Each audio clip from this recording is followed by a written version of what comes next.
Hello friend, मैं हूं अभिषेक मौर्य और आप देख रहे हैं कॉग्निटिव लर्निंग क्लासेज। इस कॉग्निटिव लर्निंग क्लासेज में हम एक बायोलॉजी लेक्चर सीरीज को कर रहे हैं, जिसमें मैं आपको इकोलॉजी के टॉपिक पे लेक्चर दे रहा हूं, जो 12th क्लास एनसीईआरटी का टॉपिक है।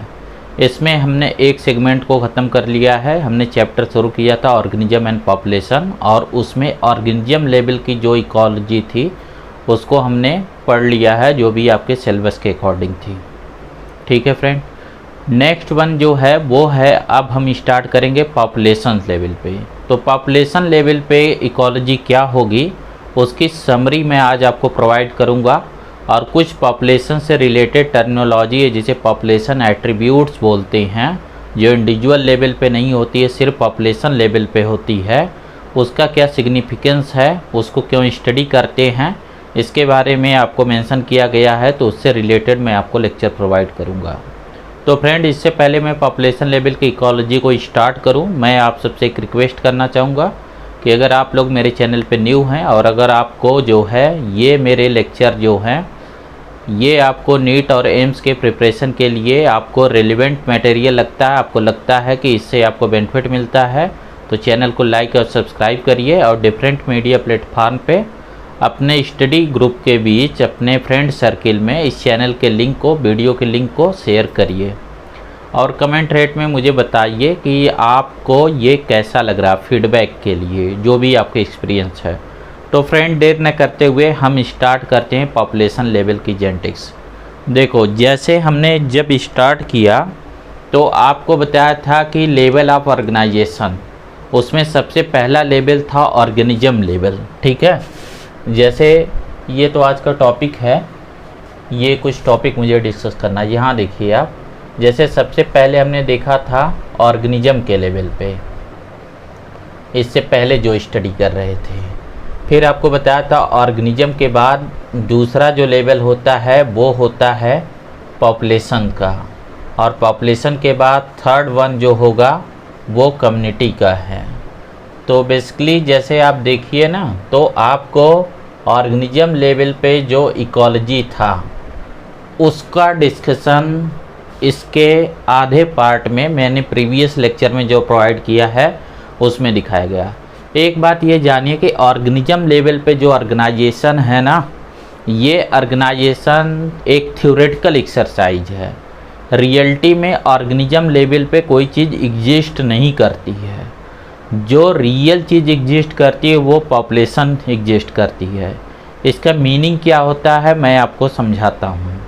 जैसे ऑर्गेनिज्म पे लेवल पे कोई भी ऑर्गेनिज्म लिविंगनेस को मेंटेन नहीं कर सकता। जैसे मान लीजिए एज ए ह्यूमन, अगर दुनिया में सिर्फ एक ही ह्यूमन बचे तो वो ह्यूमन सरवाइव नहीं करेगा, क्योंकि आपको पता है कि पहले चैप्टर में आपको बताया था कॉन्सेप्ट ऑफ द मॉर्टेलिटी। उसका एक लाइफ स्पैन होगा 60-70 सालों के बाद उसकी नेचुरल डेथ हो जाएगी, अगर और किसी वजह से नहीं मरा, और वो अकेला है तो रिप्रोडक्शन कर नहीं सकता, तो दूसरे ह्यूमन बीइंग जो है प्रोड्यूस होंगे नहीं। इस वजह से वो तभी तक ज़िंदा है जब तक जो है उसकी नेचुरल लाइफ स्पैन है।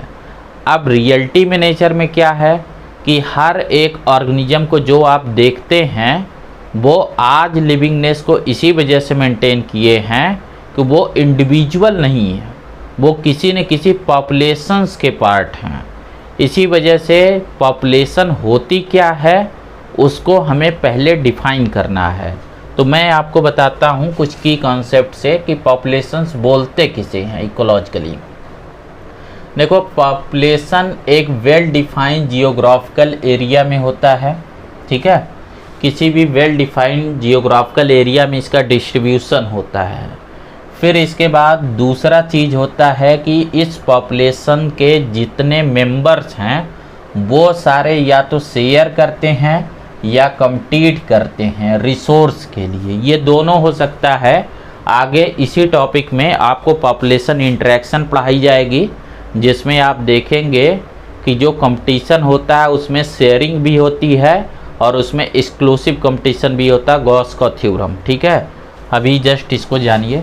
फिर थर्ड वन है, यहाँ पे मेंशन किया गया है कि वो पोटेंशियली इंटरब्रीडिंग होता है। ये जो वर्ड है ना, पोटेंशियली इंटरब्रीडिंग, और इंटरब्रीडिंग भी हो सकता है। और पोटेंशियली इंटरब्रीडिंग का मतलब ये होता है कि जैसे मान लीजिए कि किसी वजह से जो स्पीसीज है, जैसे एवोल्यूशन वाले चैप्टर में आप इस तरीके से देखते हैं कि दो स्पीसीज स्पीसीज के जो दो मेंबर हैं, ये सेम ही स्पीसीज है, ये दो डिफरेंट जियोग्राफिकल एरिया में रहने लगे हों, इनके बीच यहाँ पे कोई जियोग्राफिकल बैरियर हो, ठीक है, जिस जियोग्राफिकल बैरियर को ये नॉर्मली पार न कर पा रहे हों। बट अगर ये जियोग्राफिकल बैरियर नहीं होता तो इनमें रिप्रोडक्शन हो सकता था। जैसे इस बात को ऐसे समझिए कि एक ही स्पीसीज के जो मेंबर हैं, सॉरी ये एक ही स्पीसीज है, दो स्पीसीज नहीं है। जैसे इंडिया का आदमी चाइना के आदमी से एक जो है बीच में हिमालयन माउंटेन रेंज है, जिसकी वजह से एक जियोग्राफिकल बैरियर है, तो हम पोटेंशियली इंटरब्रीडिंग पॉपुलेशन है। मतलब ऐसा नहीं है कि इंडिया का आदमी मैरी नहीं कर सकता चाइना में, क्योंकि जो स्पीसीज की डिफिनीशन होती है उसे हम potentially interbreeding group of populations बोलते हैं, ठीक है। तो उसका मतलब ये है कि अगर इनको ये सेक्सुअल रिप्रोडक्शन करेंगे तो इनके थ्रू जो ऑफस्प्रिंग होगा उसमें भी रिप्रोडक्टिव कैपेसिटी होनी चाहिए। तो पोटेंशियली इंटरब्रीडिंग का मतलब ये है कि ज़रूरी नहीं है कि वो आपस में इंटरब्रीड कर रहे हों, हो सकता है किसी बैरियर की वजह से वो इंटरब्रीड नहीं कर रहे हों, लेकिन अगर उन्हें सूटेबल कंडीशन मिलेगी तो वो इंटरब्रीड कर सकते हैं। कोई जेनेटिक बैरियर नहीं है, जो बैरियर है वो जियोग्राफिकल है। इसीलिए मैंने बोला एक geographical well defined geographical area. जैसे आप इस बात को ऐसे समझिए कि लायन की स्पीसीज एक इंडिया में है, गुजरात में गिर फॉरेस्ट, ठीक है, एशियाटिक लायन बोलते हैं, और एक लायन की स्पीसीज जो है अफ्रीका में है, ठीक है, केन्या में। तो ये दोनों जो है ना, ये दोनों पोटेंशियल इंटरब्रीडिंग स्पीसीज इन्हें हम मान सकते हैं, क्योंकि अगर इन्हें एक साथ रखें तो ये आपस में ब्रीड कर सकते हैं। जैसे टाइगर की कई सारी स्पीसीज इंडिया में खुद ही हैं, जैसे कि एक टाइगर जो है सुंदरबन डेल्टा में है वेस्ट बंगाल में, एक टाइगर जिम कॉर्बेट में है, ठीक है। दोनों के बीच में इतना लंबा जियोग्राफिकल डिस्टेंस है कि नॉर्मली वो आपस में ब्रीड नहीं करती हैं, लेकिन अगर उन्हें साथ रखा जाए तो वो ब्रीडिंग कर सकते हैं। नेचर की तरफ से कोई जेनेटिक बाउंडेशन नहीं है, तो इसके लिए वर्ड यूज किया जाता है पोटेंशियल, मतलब उनमें पोटेंशियल है कि वो ब्रीडिंग कर सकती हैं। लेकिन अभी एक घोड़े, एक हॉर्स और एक डोंकी की पॉपुलेशन अगर उन्हें साथ भी रख दें तो वो पोटेंशियल इंटरब्रीडर नहीं हैं, तो इस वजह से उनको एक स्पीसीज नहीं बोला जाता है। भले वो एक ही जगह रहते हों लेकिन आपस में ब्रीड नहीं कर सकते हैं। जैसे बफेलो और काऊ ये एक ही साथ रहते हैं लेकिन वो आपस में इंटरब्रीड नहीं करते हैं, तो इनको हम एक स्पीसीज नहीं मानते हैं, इन्हें एक पॉपुलेशन नहीं मानते हैं इकोलॉजी की लेवल पे, ठीक है। जनरली हम पॉपुलेशन को ही स्पीसीज कंसीडर करते हैं, जबकि इसमें थोड़ा डिफरेंस हो सकता है, बट आप जाने दो, इसे कॉम्प्लिकेट नहीं करते हैं। नेक्स्ट वन देखो कि ज़रूरी नहीं कि हर बार सेक्सुअल रिप्रोडक्शन हो, एसेक्सुअल रिप्रोडक्शन से भी प्रोड्यूस हुए ऑर्गेनिज्म को अगर वो एक जियोग्राफिकल एरिया में तो रहेगा ही रहेगा, कुछ स्पेस को शेयर या कंप्लीट करेगा, तो उसको भी हम पॉपुलेशन कंसीडर करेंगे, ठीक है। ये जो पॉपुलेशन लेवल का ऑर्गेनाइजेशन होता है, जब ये इंटरब्रीडिंग करते हैं तो हम इन पॉपुलेशंस को डिफरेंट स्पीसीज मानने लगते हैं, ठीक है। ये डिफरेंट स्पीसीज है जो इंटरब्रीडिंग है, ठीक है, पोटेंशियली इंटरब्रीडिंग है। और यहाँ जो है जो इंडिविजुअल था, ये इंडिविजुअल इनका पार्ट बनता है, ठीक है। अब जब हम इंडिविजुअल और पॉपुलेशन में आते हैं तो डिफरेंस क्या होता है, ये बात थोड़ा आप समझिए। इंडिविजुअल के लेवल पे जो जेनेटिक्स होती है, इसमें हम जीनोम की स्टडी करते हैं, ठीक है, इसमें हम जीनोम की स्टडी करते हैं। और पॉपुलेशन के लेवल पे जो जेनेटिक्स होती है उसे हम पॉपुलेशन जेनेटिक्स बोलते हैं। इसमें हम जीन पूल की स्टडी करते हैं। क्या डिफरेंस है ये मैं आपको बताता हूँ। जैसे ह्यूमन पॉपुलेशन को ले लो, इंडिविजुअल के लेवल पे हो सकता है कि ये ए ब्लड ग्रुप का हो, ठीक है, तो एक आदमी का ब्लड ग्रुप तो ए ही होगा। लेकिन ह्यूमन के किसी पॉपुलेशन में जो जीन पूल हैं वो जीन पूल एक से ज़्यादा एलील के साथ होते हैं। इसी को आपने पढ़ा था मल्टीपल एलीलिज्म। तो यहाँ पे ब्लड ग्रुप ए भी होता है, बी भी होता है, ए बी भी होता है और ओ होता है। तो ये 4 ब्लड ग्रुप क्यों पॉसिबल है? क्योंकि हम जो है जीन पूल को पॉपुलेशन लेवल की जेनेटिक्स को देख रहे हैं, जो इंडिविजुअल जीनोम को न देख के जीन पूल को देखता है। एक्चुअल में बात ये हुआ कि जो एवोल्यूशन थ्योरी थी उसमें पहले हम समझते थे कि इंडिविजुअल लेवल पे एवोल्यूशन होता है, लेकिन आपको जैसा बताया गया कि मॉडर्न सिंथेटिक थ्योरी में और मेंडल के बाद जो पोस्ट मेंडेलियन जेनेटिक्स आई उसमें मल्टीपल एलीलिज्म, कोडोमिनेंस, ये सब हमारे पास कॉन्सेप्ट आए। तो हमें ये समझ में आया कि रियलिटी में पॉपुलेशन एग्जिस्ट करती है और पॉपुलेशन की जो जेनेटिक्स है वहाँ पे जीनोम न होकर जीन पूल होता है, जिसमें एक सिंगल एलील की जगह मल्टीपल एलील्स भी हो सकते हैं। और इस मल्टीपल एलील वाली जो इंटरब्रीडिंग या पोटेंशियली इंटरब्रीडिंग जो पॉपुलेशन है उसके लेवल पे एवोल्यूशंस होता है। इसलिए डार्विन ने अपनी थ्योरी दी थी ओरिजिन ऑफ द स्पीसीज। जो एवोल्यूशन होता है वो किसका होता है? स्पीसीज का। तो स्पीसीज एक ऑर्गेनिज्म नहीं होता है। जैसे होमोसेपियंस कोई आदमी थोड़े है, मैं होमोसेपियंस नहीं हूँ, मतलब ऐसा नहीं कि मैं ही होमोसेपियंस हूँ। दुनिया का हर आदमी जिसमें होमोसेपियंस का फीचर है सब होमोसेपियंस है। यानी होमोसेपियंस की जो आइडेंटिटी है वो एक कलेक्टिव आइडेंटिटी है, एक पर्टिकुलर की नहीं है, एक इंडिविजुअल के लेवल पे नहीं है। क्योंकि होमोसेपियंस एक जीन पूल को शेयर करता है। इस बात को ऐसे आप समझिए तो आप समझ पाएंगे। जैसे ह्यूमन रेस ये डिफरेंट टाइप की है। जैसे आप देखो यूरोप में कई टाइप की ह्यूमन रेस है। जैसे इटालियन आदमी स्पेनिश से अलग दिखता है, वो जर्मन से अलग दिखता है, वो यूक्रेनियन से अलग दिखता है, वो रशियन से अलग दिखता है, वो बुल्गारियन से अलग दिखता है, वो इंग्लिश से अलग दिखता है, स्कॉटिश से अलग दिखता है। ये तो यूरोप की डाइवर्सिटी है। फिर वो जैपनीज़ से अलग है, फिर वो चाइनीज़ से अलग है, फिर वो साउथ ईस्ट एशिया में मलय आर्कियोपेलॉजी से अलग है, ऑस्ट्रेलियन उनसे अलग हैं, इंडियन और इंडियन सब कॉन्टिनेंट के अलग ही हैं, वेस्ट एशिया में ये भी अलग हैं, अमेरिका में जाओ तो नॉर्थ और साउथ अमेरिका के लोग बिल्कुल अलग हैं, अफ्रीका वाले और अलग हैं।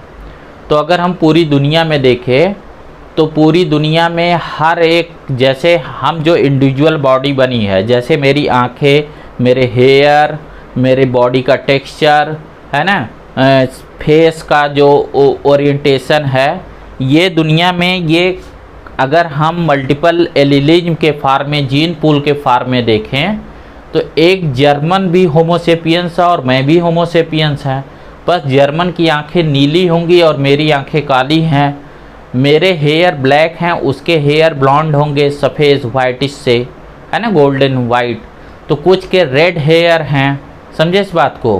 कुछ में आंखें जो है दूसरे कलर की हैं, कुछ में चेहरा लंबा है, कुछ में चेहरे गोल है, और जो चाइनीज़ लोग हैं उनकी ये जो आई रिजेज है ये उठी हुई हैं। तो एक्चुअल में ये आँखों की आई रिजेज ऐसे फ्लैट होना, आँखों के कलर 3-4 तरीके से होना, हेयर कुछ में स्ट्रेट हैं और अफ्रीकन में हेयर जो है करली हैं। तो इस तरीके से हर एक कैरेक्टर का 3-3, 4-4 एलील्स हैं। और ये सारे जो ह्यूमन हैं जो अलग अलग कॉन्टिनेंट में हैं, इनको हमें पता है कि ये पोटेंशियली इंटरब्रीडिंग है। तो हर एक जीन, जैसे आँख के जीन का कई सारा एलील है, ठीक है, नाक के जीन का कई सारा एलील है, हेयर का कई सारा एलील है, ठीक है, ये होठों के साइज का कई सारा एलील है, बॉडी के हाइट और फिजिकल बिल्डअप का कई सारा एलील है, ठीक है। तो इस तरीके से अगर इन सारे एलील्स को मिला दिया जाए जो या तो इंटरब्रीडिंग हो या पोटेंशियली इंटरब्रीडिंग हो, इन सब को हम बोलते हैं होमो सेपियंस। तो होमो सेपियंस इंडिविजुअल जीनोम को नहीं टारगेट करता है, उस आइडेंटिटी को नहीं बताता है, इसका मतलब ये जीन पूल को बताता है। इसी बात को मैं यहाँ बोल रहा था कि एक स्पीसीज को जब आप लेंगे तो स्पीसीज में पूरा जीन पूल होता है और उस जीन पूल का ही नेचुरल सिलेक्शन होता है, यानी कि जो एवोल्यूशन है वो पॉपुलेशन के लेवल पे वर्क करती है। तो जैसे हमने जब स्टार्ट किया था तो आपको मैंने समझाया था कि जब आप ऑर्गेनिज्म के लेवल पे इकोलॉजी पढ़ने जा रहे हैं तो हमारा मेन फोकस यही था कि ऑर्गेनिज्म जो कि लिविंग है, ऑर्गेनिज्म से हमारा मतलब ही है कि लिविंग इंडिविजुअल, और वो इंडिविजुअल दो फॉर्म में ही हो सकता है, यूनिसेलुलर या मल्टीसेलुलर। और उसकी लिविंगनेस एक्चुअल में क्या थी?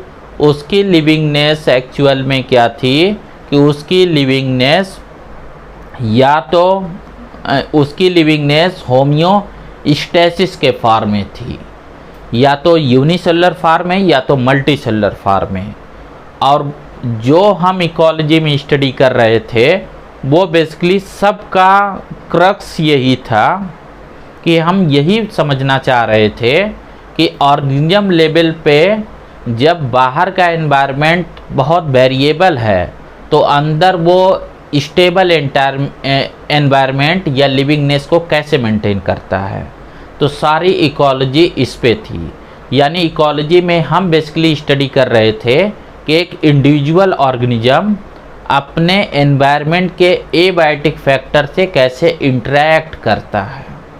लेकिन अब जो हम पढ़ने वाले हैं वो हम पढ़ने वाले हैं पॉपुलेशन लेवल, और पॉपुलेशन लेवल पे जो हमारा फोकस होगा वो फोकस जो है, हम ऐसा नहीं है कि पॉपुलेशन कैसे एनवायरनमेंट से इंटरेक्ट करती है, इस पे नहीं हम देखते हैं, ठीक है, क्योंकि पॉपुलेशन का जो इंडिविजुअल मेंबर है वो अलग अलग एनवायरनमेंट से इंटरेक्ट करते हैं।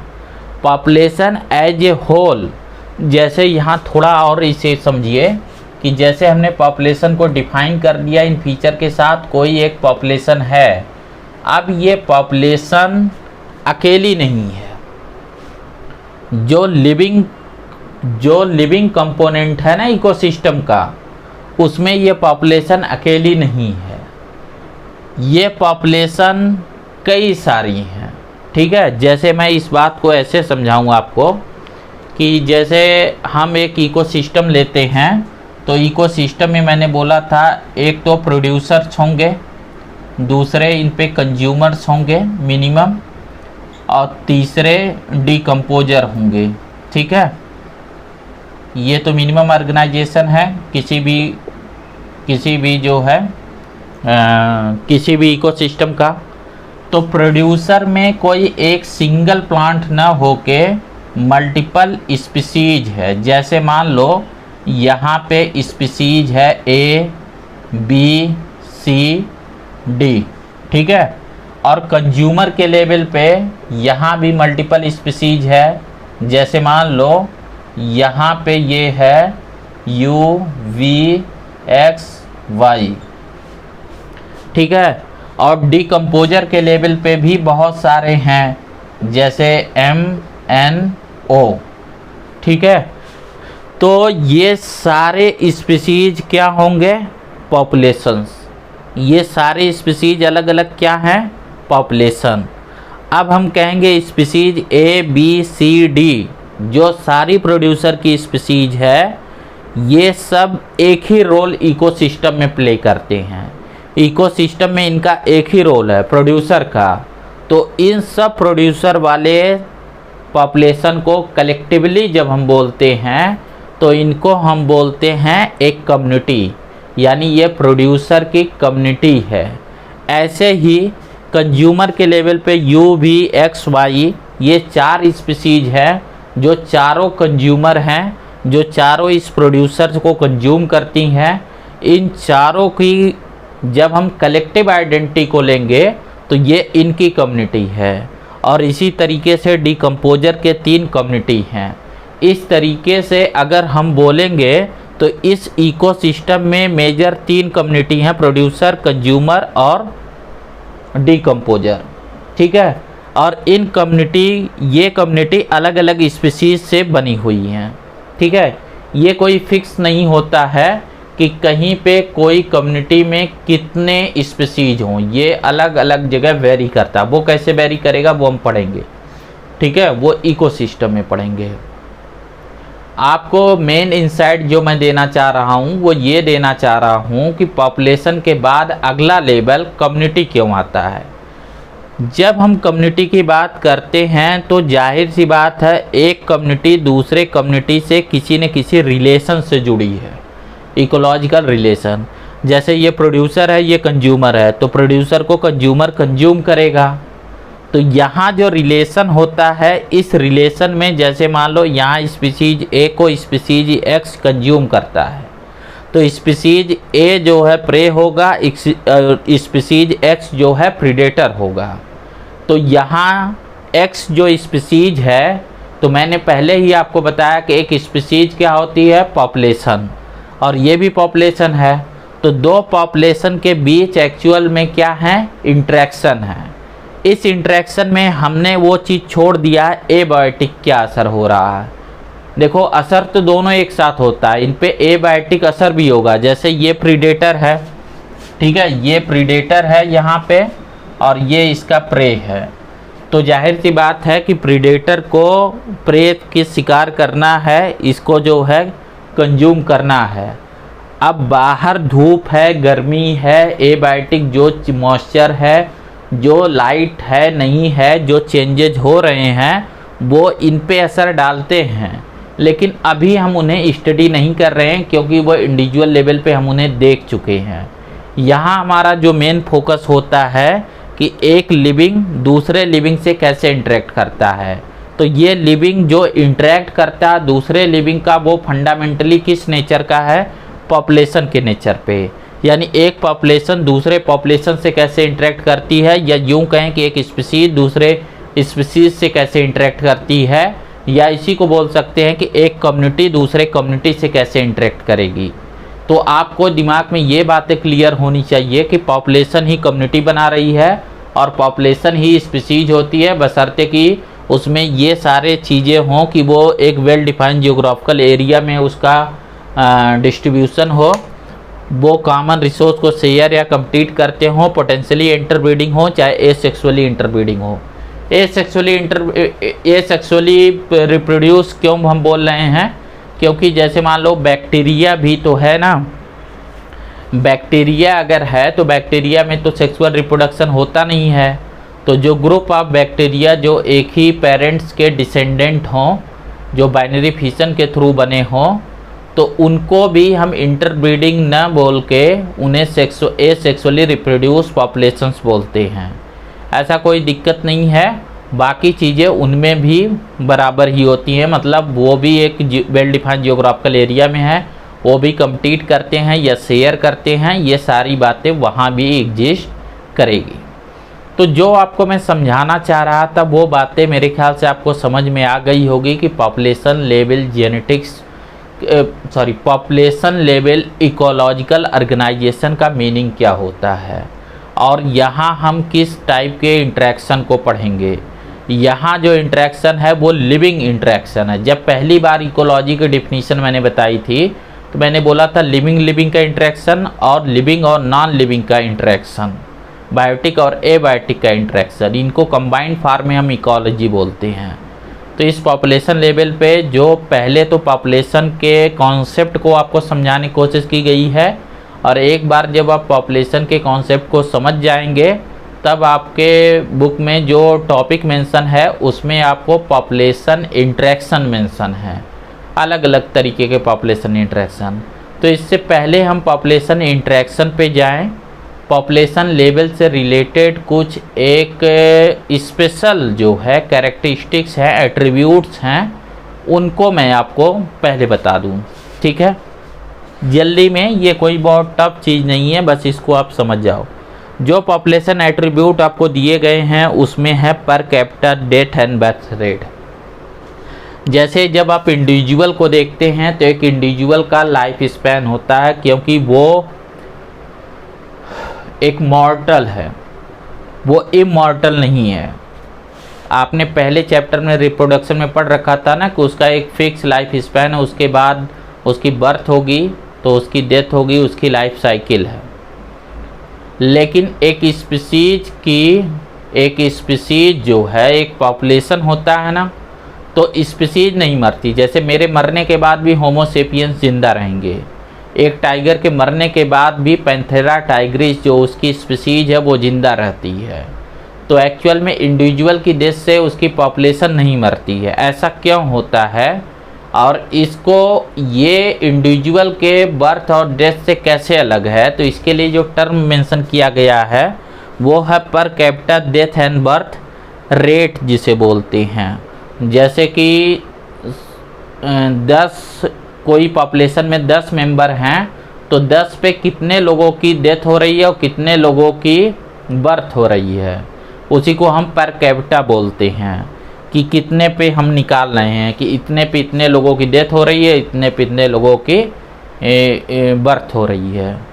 ये डेथ रेट और बर्थ रेट इसी वजह से बोला जाता है, क्योंकि रेट हम तभी बोलते हैं ना कि जब कोई बेस लेते हैं। तो यहाँ बेस पर कैपिटा है कि अगर 10 लोग हैं उसमें 2 बच्चे प्रोड्यूस हो गए तो हम बोलेंगे 10 पे 2 लोग प्रोड्यूस हुए हैं, ये जो है बर्थ रेट है।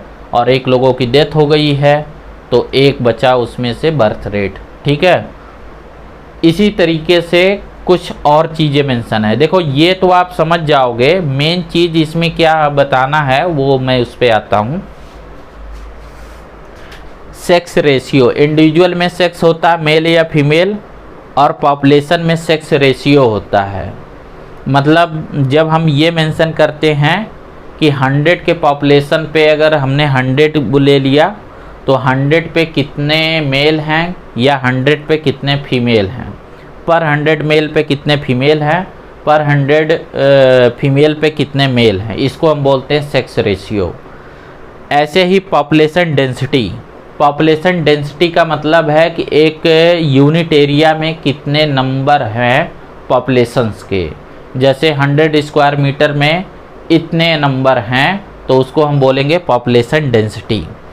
यहाँ पे इनको स्टडी करने का क्या मतलब है, नहीं इसका सेंस क्या है, हम इसे क्यों स्टडी कर रहे हैं। तो एक बात यहाँ पे आप समझिए, इनको स्टडी करने का जो सबसे मेन मतलब ये होता है कि एक पॉपुलेशन नेचुरली कहाँ रहता है। एक पॉपुलेशन इस तरीके से एक इकोसिस्टम में रहता है और इकोसिस्टम के बायोटिक और एबायोटिक मिलके एक हैबिटेट बनाएंगे, एक जो जियोग्राफी होगी एक हैबिटेट होगा। तो देखो हम जब किसी चीज़ को स्टडी करते हैं, जैसे हमारे पास रिपोर्ट है, हमें कैसे ये लगा कि टाइगर को बचाया जाना चाहिए। जैसे आप देखते हैं सेव टाइगर प्रोजेक्ट चलता है कि टाइगर को बचाओ। अच्छा कभी ऐसा नहीं आया कि सेव डॉग प्रोजेक्ट हो कुत्ते को बचाओ, ऐसा क्यों? बात ये है कि हम इन डेटा के थ्रू, जब हम इन डेटा की स्टडी करते हैं ना, कि हम जो हमें death rate, birth rate, sex ratio और पॉपुलेशन डेंसिटी जब पता होती है तो ये हमें बताती है कि वहाँ पे पॉपुलेशन का हेल्थ कैसा है। जैसे एग्जाम्पल के फॉर्म में लीजिए कि जब हमने यही चीज़ टाइगर के लिए जब कैलकुलेट की तो हमें पता लगा कि ये सिचुएशन तो अलार्मिंग है, क्योंकि अगर इस बर्थ रेट और डेथ रेट पे, इस सेक्स रेशियो पे और इस पॉपुलेशन डेंसिटी पे टाइगर रहा तो वो सरवाइव नहीं कर पाएगा और एक समय आने पे वो इंस्टिंक्ट हो जाएगा। तो हमने उसे इंडेंजर्ड कैटेगरी में डाल दिया और उससे पहले उसको बचाने के लिए हम जो है सेव टाइगर प्रोजेक्ट लाए। तो ऐसा हुआ क्यों? देखो इसका सबसे नेचुरल वजह तो ये है कि जैसे आप देखो कि कोई भी ऑर्गेनिज्म कोई भी हो, वो या तो प्रोड्यूसर या कंज्यूमर या डिकम्पोजर है। अब ये जो प्रोड्यूसर हैं इसमें ग्रीन प्लांट हैं, तो ग्रीन प्लांट किस पे डिपेंडेंट होंगे, मैं ये चीज़ें थोड़ा हटा ले रहा हूँ ताकि ये आपको और क्लियर दिखे। इसमें कुछ ऐड करना है मुझे। देखो जैसे कि ये जो ग्रीन प्लांट है, ये प्रोड्यूसर सारे के सारे ये क्या होंगे, ये फोटोसिंथेटिक ग्रीन प्लांट होंगे। ठीक है, ये सब प्राइमरी प्रोड्यूसर हमेशा फोटोसिंथेटिक ही होते हैं। ठीक है, जैसे हम यहाँ टेरेस्ट्रियल इकोसिस्टम को मान ले तो ये मान लो ग्रीन प्लांट है, तो ये ग्रीन प्लांट किस बात पे डिपेंड करेंगे, ये डिपेंड करेंगे कि ये डिकम्पोजर इनको किस रफ्तार से न्यूट्रिएंट दे रहे हैं। न्यूट्रिएंट साइकिलिंग आप पढ़ेंगे इसके पहले। ठीक है, और ये कहाँ से आएगा, ये आएगा सॉइल से।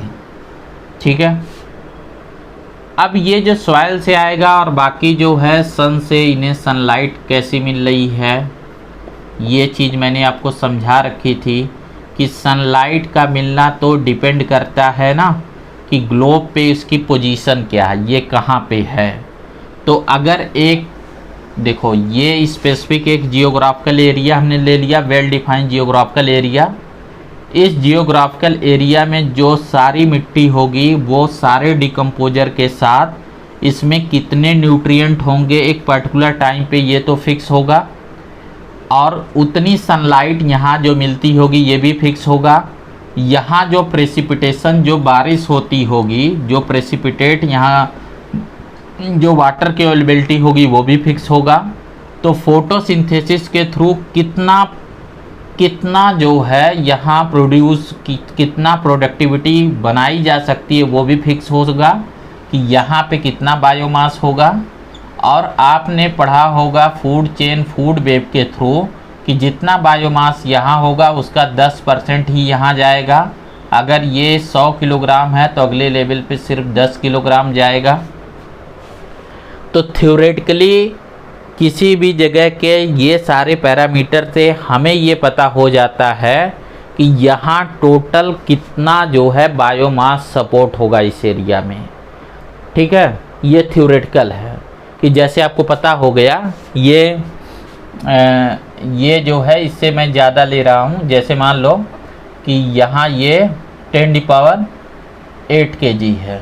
ठीक है, तो यहाँ ये 10⁷ kg है। ठीक है, इतना बायोमास यहाँ रह सकता है। तो अब देखो कि ये थ्योरेटिकल है, उसमें बहुत सारी स्पीसीज हैं, उनके बॉडी के सारे बायोमास मिला के वही वहाँ की कम्युनिटी होगी, उससे ज़्यादा रह नहीं पाएगी। उससे ज़्यादा अगर ये लिविंग बचे और ये चीज़ें किसी वजह से गायब हो गई, अब देखो ह्यूमन इंटरफेरेंस जो हो रहा है उसमें अगर इस एरिया को घटा के इतना ही कर दिया जाए तो ये न्यूट्रिएंट कम हो जाएगा, आने वाला बारिश कम हो जाएगा, उगने वाली घास के लिए जगह कम हो जाएगी। तो फिर इन पे जो डिपेंडेंट स्पीसीज है उनके लिए मुश्किल क्रिएट होगी। तो क्या ऐसा हो नहीं रहा, ऐसा हो रहा है, इसे हैबिटेट लॉस बोलते हैं, ऐसा हो रहा है। लेकिन इसका अंदाज़ा हमें कैसे लगता है कि जब हम इस तरीके से पॉपुलेशन के ये सारी बर्थ रेट और डेथ रेट को चेक करते हैं। हर पॉपुलेशन का एक बर्थ रेट और डेथ रेट होता है जो नेचुरल बर्थ रेट और डेथ रेट होना चाहिए, जो मिनिमम होता है उससे कम रहने पे वो जो है आगे नहीं जाएगी। और सेक्स रेशियो एक हेल्दी सेक्स रेशियो होना चाहिए, मेल और फीमेल के नंबर, और उसी तरीके से एक एरिया में लिमिटेड नंबर के उनकी पॉपुलेशन डेंसिटी होनी चाहिए, ना बहुत ज़्यादा न बहुत कम। अगर ये सब चीज़ें इस थ्योरेटिकल डेटा को मैच नहीं करती हैं तो हमें आइडिया लग जाता है कि कुछ तो गड़बड़ चल रहा है। और यही बात हमने टाइगर सेंसस में की या दूसरे वाइल्ड लाइफ प्रोटेक्शन के लिए हमने किया, और इसी की वजह से हमें पता लगा किस किस को बचाना है। इसी वजह से हम जान पाते हैं कि कौन इंडेंजर्ड है, कौन क्रिटिकली इंडेंजर्ड है, किसको ज़्यादा हेल्प की ज़रूरत है, और कौन पोटेंशियली इंस्टिंक्ट हो चुका है, अब वो मुश्किल है उसे रिकवर करना। ठीक है, तो ये सारे डेटा इसी वजह से कैलकुलेट किए जाते हैं। ऐसा आपकी बुक में लिखा है, ऐसे नहीं मैं बोल रहा हूँ। जैसे आप देखो पेज नंबर 2 to 7 पे mention the size of the population tells us a lot about it's status in habitat. समझे, वही बात लिखा, वो एक लाइन में लिखा और मैंने इतने सारे उसमें बताया। ठीक है, बाकी चीज़ें मैं समझता हूँ आप समझ जाओगे। एक इसमें और चीज़ मेंशन था कि जब हम बोलते हैं ना कि ये सेक्स रेशियो, इस सेक्स रेशियो में एक और चीज़ है कि जो पॉपुलेशन है उस पॉपुलेशन को हम 3 कैटेगरी में डिवाइड कर देते हैं, जैसे pre reproductive, reproductive and post reproductive. Pre reproductive का मतलब जिनमें प्यूबर्टी नहीं आई है, ठीक है, जो सेक्सुअल रिप्रोडक्शन नहीं स्टार्ट के मिस चाइल्डहुड में है। रिप्रोडक्टिव का मतलब जो पोटेंशियली रिप्रोडक्शन कर सकते हैं। पोस्ट रिप्रोडक्टिव जो ओल्ड एज है। तो अगर पॉपुलेशन में प्री रिप्रोडक्टिव पॉपुलेशन सबसे ज़्यादा हो, रिप्रोडक्टिव उससे कम हो, पोस्ट रिप्रोडक्टिव उससे कम हो, इस टाइप का अगर ग्राफ बन रहा हो तो ये पॉपुलेशन एक्सपेंडिंग है। अगर आपने कहीं से ये सारे डेटा निकाले और आपको इस तरीके से मिला, जैसे पोस्ट रिप्रोडक्टिव का आपने डेथ और बर्थ रेट निकाला, सेक्स रेशियो निकाली, इसकी निकाली और ग्राफ प्लॉट कर दिया, ऐसा मिला, तो इसमें ऐसा होता है कि प्री रिप्रोडक्टिव बेस इतना ज़्यादा है कि ये बहुत सारे रिप्रोडक्टिव में कन्वर्ट होंगे और वो बहुत सारे पोस्ट रिप्रोडक्टिव में धीरे धीरे कन्वर्ट होंगे, वहाँ से पॉपुलेशन जाएगी। तो इस टाइप की पॉपुलेशन हमेशा एक्सपेंड करती है। दूसरा आपको मेंशन है स्टेबल कब होगी, जब प्री रिप्रोडक्टिव कम होगा रिप्रोडक्टिव से और पोस्ट रिप्रोडक्टिव उससे भी कम होगा। यहाँ प्री रिप्रोडक्टिव और रिप्रोडक्टिव बहुत थोड़ी सी कमी होती है, ज़्यादा वेरिएशन नहीं होता है, तब ये पॉपुलेशन स्टेबलाइज होने लगती है। और डिक्लाइनिंग पॉपुलेशन सिचुएशन तब होती है जब प्री रिप्रोडक्टिव बहुत कम हो बच्चे, रिप्रोडक्टिव और इसमें बहुत ज़्यादा गैप है, और पोस्ट रिप्रोडक्टिव और रिप्रोडक्टिव में भी गैप है, तो पॉपुलेशन डिक्लाइन होने लगती है। ये ह्यूमन पॉपुलेशन के लिए भी ट्रू है और किसी भी एनिमल प्लांट के लिए भी ये ट्रू है। तो जब हम इस तरीके से डेटा को प्लॉट करते हैं तो हमें पता लग जाता है कि पॉपुलेशन का स्टेटस क्या है। अब पॉपुलेशन का स्टेटस अगर डिक्लाइनिंग है तो जाहिर सी बात है कि हमें पॉपुलेशन को एक्सपेंड करना है, और अगर पॉपुलेशन एक्सपेंडिंग है तो हमें उसे कंट्रोल करना है। जैसे मैं एक एग्जांपल बताऊं कि गुजरात में गिर फॉरेस्ट में एशियाटिक लायन है, वहाँ पे उनका कंजर्वेशन किया गया और कंजर्वेशन में उनके नंबर बहुत ज़्यादा बढ़ गए। जितना उनको फॉरेस्टेड नेचुरल हैबिटेट प्रोवाइड किया गया उनके नंबर उससे ज़्यादा हो गए, मतलब पॉपुलेशन ओवर क्राउडेड हो गई। तो बाद में जो सुप्रीम कोर्ट है उसने बोला कि ऐसा है, ये मामला सुप्रीम कोर्ट में गया क्योंकि वो जो लायन है वो आसपास के गाँव में चले जाते थे, क्योंकि वहाँ फूड की उन्हें कमी हो गई, प्रेडेटर का नंबर ज़्यादा हो गया, प्रे उतना है नहीं। तो सुप्रीम कोर्ट ने उन्हें बोला कि यहाँ से कुछ शेरों को कुछ दूसरे स्टेट में ट्रांसफ़र कर दो जहाँ नहीं है। तो ये डिसीजन कैसे लेना पड़ा, इस डिसीजन से पहले इन्होंने इस डेटा को स्टडी किया होगा और इन्हें लगा होगा कि ये पॉपुलेशन इस लेवल पे पहुँच गया, इसलिए इसे यहाँ से हटाना पड़ेगा। मेरी बात समझ में आई आपको? ठीक है, तो ये तरीका है कि कैसे पॉपुलेशन के इन सारे डेटा को यूज किया जाए। नेक्स्ट वन जो टॉपिक आपको मेंशन है, इसे मैं अगले के लिए रखूँगा, वो आपको मेंशन है पॉपुलेशन ग्रोथ।